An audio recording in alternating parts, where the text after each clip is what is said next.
It's a wonderful question. And I would answer it two ways. One is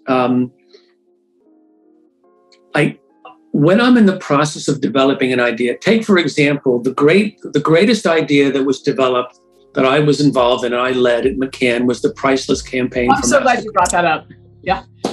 And it changed everyone's life. And there were two ways in answer to your question. The first is there are four types of people that present themselves when you've developed an idea: catalysts, observers, followers, and resistors. Yeah. And catalysts are people that go, "That's great, I'm in," right? Followers are kind of like them, but they're not quite confident to jump in the pool. Observers, you have the old expression, they sit on the fence, they don't really care one way or the other as long as they're on the winning side. But the resistor is sort of like, oh, well, we tried that 2 years ago. So part of the process is twofold. One is to attack your catalysts and your resistors simultaneously. In other words, you enlist your catalysts, but also you try to understand why the people are resisting. And I guess I would pose the question, anyone who's listening, what is the emotional motivation of a resistor? And it's fear. It's not that they hate you. I don't like the idea. It's that it makes them uncomfortable. So part of my objective is to understand that fear and bring them to me. Sometimes I find too that fear is based on what they perceive as a threat to their job or their existence within the organization. So it's not, I think it's partially, I'm uncomfortable with that idea. That idea represents change. And I look irrelevant. I didn't come up with the idea. Maybe it means more work for me. Maybe it means I work differently. Like, I feel like fear comes in a lot of different ways that we don't necessarily spend the time to recognize. Do you find that so true?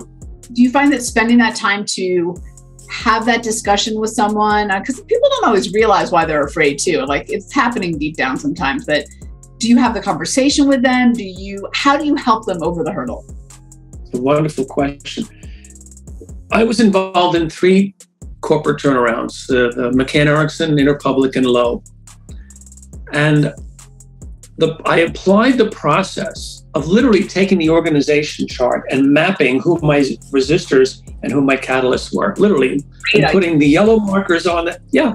And to your point, I visited every one of them.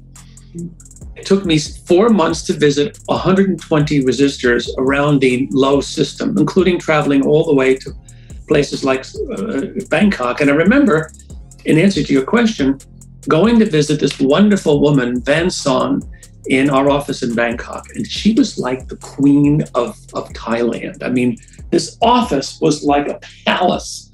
And she was a very elegant woman and sat me down and I shall never agree to the strategy that you're embarking on, but I shall support you. And I was sort of like, what? And I said, well, Van Son, I'm delighted, but why? She said, because you are here and you've asked me my opinion and you asked me what concerns I had about them. So, and she became, and of course, a converted resistor is more powerful than a catalyst, needless to say. But to your point, you're right. The first question someone's going to ask themselves when you're saying, hey, let's go here or let's try this is, well, I don't know how to do that. Yeah, I've never done that before. What if it goes wrong, and so on? So you've got to reassure people. Is the short answer.